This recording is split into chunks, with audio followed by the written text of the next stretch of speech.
Hey guys, Jacob here. How you doing? Today we're talking about youthology. How do you look younger? How can we age backwards? What is this thing I hear about anti-aging? And what can I do about it?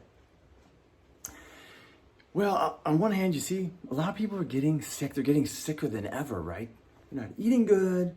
They're in toxic environments. They got mental, emotional issues.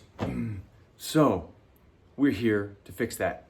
I wanted to give you guys a mini course right here on YouTube on the basic 12 modalities of anti-aging and youthfulness I call youthology. So I'm gonna go over it, do an overview so you guys can see what we can do to get excited about it. So I wrote them on the board. You can look at them quickly, but first, our environment, epigenetics. A lot of people, they don't understand that your environment turns certain genes on or off, or more accurately, gene expression happens because of what's going on around us. They've mapped the human genome, and guess what they found? They thought they were going to find all the genes for disease. But instead, they found out that we are 95 to 95% the same genes. Basically, we're all the same. But they've known this for years, though, because you just do studies on monozygotic twins, and you find out the one that was in a clean environment, he lived longer and was happier, and the one that was just staying at home doing nothing, laying around, he died younger and he wasn't very happy. Partly because he wasn't volunteering and helping people, but that's part of the love section of youthology. Another one, the next one is, we're going to talk about detox. It should be the 11th commandment, thou shalt detox. And there's many unique and special ways you can do that. We're going to talk about them. You got to get fiber every day, guys. You got to get vegetables. You got to be drinking plenty of water. It's basic stuff we know, but I'm always here to give you a gem, a nugget, extra thing that maybe you need to do. And even if you know about some of these things, how much are you doing it? I don't want anyone to ever say, oh yeah, I know that, in the comments. I want them to say, how much in a percentage-wise, 0 to 100%, are you implementing this idea that we're talking about in the videos? Okay? So let's say, for me, detoxing. I'm probably at like 95% detox. I could do a little bit more other than doing an all-out fast for like 7 days. I'm right up there. I think the last 5% would be like, if I'm saying 100%, that would be like total fast. But I'm doing pretty good at it. That's how I want you guys to rate yourselves. Not, oh, I know about movement. I know I need to exercise. How much are you exercising? That's the important part. How much are you implementing it? How much wisdom are you showing in your life in order to get to your goals, to be youthful and anti-age? 3, we must be on a human diet. It shouldn't be manufactured. It should just be whole food.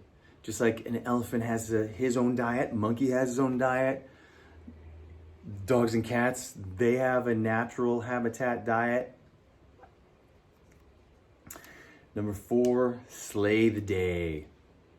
If we want to implement the newest health and anti-aging strategies, we have to have a really good routine, because this body wants to run us around as a slave, going whichever direction it wants to. And when it becomes the mind and it's telling you what to do every day, then you're out of control. You're not in control anymore. And that's why we're going to talk about you becoming the maestro of your own body. Getting everybody to work together like a master conductor. You can do this. Movement, we touched on that, yeah. But exercise, again, when I talk about different exercises, tell me how often you're doing it, and then that counts. It's not like, oh yeah, I heard about high intensity interval training. How much do you do that every week is going to be my question. Love. Love is giving module. We're going to go over the definition. We've heard it before. You've heard it many times. But first, if we're going to show love and have great relationships to the end, we have to ask ourselves, what are we putting into it? And then, first, what are we doing for ourselves to show self-love?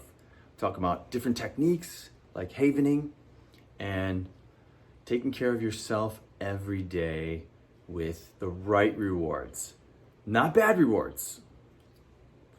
Okay? Then 7, we're going to talk about mindfulness. Yeah. And that goes into, really, my definition of mindfulness is if you meditate regularly, and you don't have to sit there and meditate and think about the trees and birds. It can be when you're playing an instrument, or you're driving, or you're doing some kind of hobby that you love. A lot of people do meditation, they're not even really realizing it. They think, I gotta start this new crazy thing. But once you get meditation so good, so down, then it becomes a mindful life. You're always in the moment, you're in the now, you're in flow, and you have mindfulness that way. And of course, I recommend journaling, meditation to get you there. We'll talk about more about it. EFT, my favorite. You might have seen it on TV, some videos. It's the latest. It's very, very helpful. I started doing it. I had to think about it. It was like 2005, somewhere around there, mid-2000s. Gary Craig put it on the internet, and somebody burned some CDs for me, and I listened and watched him how he did it. And I get rid of a lot of emotional baggage that was aging me. And you could tell I was not very happy. I was angry all the time. And I learned how to let that stuff go. It can be done. We don't have to. I talk to a practitioner, every week, every other week, because I think everyone should. But we're not going to sit there forever talking about our problems and holding on to them. I'm going to show you how to let them go.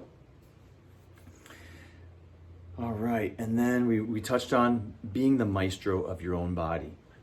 You can go to every practitioner and try everything, as I have, somebody who used to have Lyme, and then still not be better because we haven't learned how to be our own best doctor. Go get all the advice you can. Go to everybody, sure. But in the end, you have to apply what you need and figure out what works for you so that you become the maestro of the amazing, marvelous body that I call a symphony. Then we're going to talk about nutrients. In most of the soil in the US, there hasn't been magnesium in there since like the 60s, according to a study that I saw. So we need to supplement, we need to work on getting more nutrients in our diet, a nutrient-rich diet, not a nutrient-less diet. You got to ask every day. We'll talk more about, if I ate a meal, did I cleanse or build?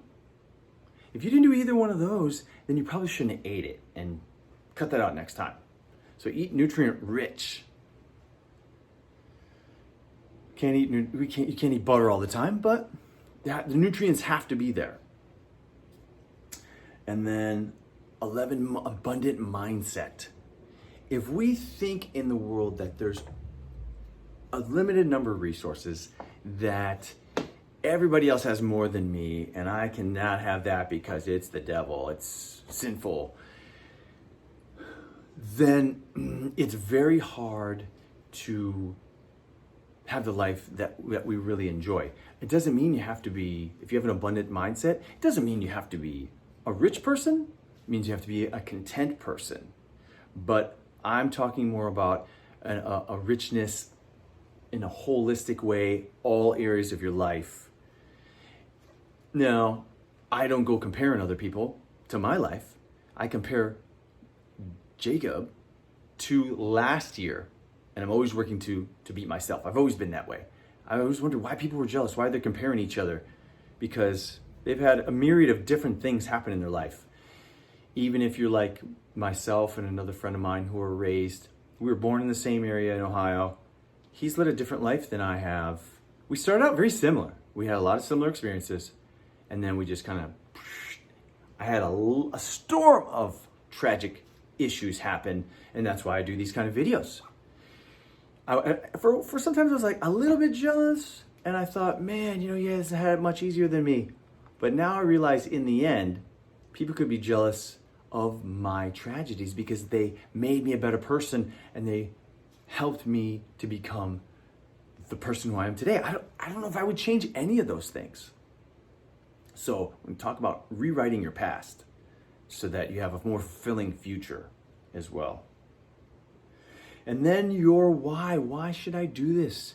Why get up in the morning? A lot of people say, let's say you have an abundance of everything in your life. You have money, family, everything, but you just don't fulfill. You don't feel fulfilled. Feel like there's a hole in your heart. Well, a lot of people have not found a good why. You got to figure it out, and it usually has to do with doing something because you love it, with no real money involved. So I've learned that's why I do this. It brings me a lot of fulfillment. I would do this whether I got anything money-wise back from it. And this channel is to just give to people. And if it comes back, great. It will probably come back in channels that I don't really understand or see. So figuring out your why is a huge reason, is a big leverage movement on yourself to give back freely, to give back without expecting anything in return. But then it makes all these things that we just listed much easier to do, to get up in the morning and do that killer routine that really just helps you be a better person, and in the end, be youthful, abundant, happy. So look forward to seeing you guys in more videos. May you be healthy, mentally, morally, physically, spiritually. Good health to you, my youthologists.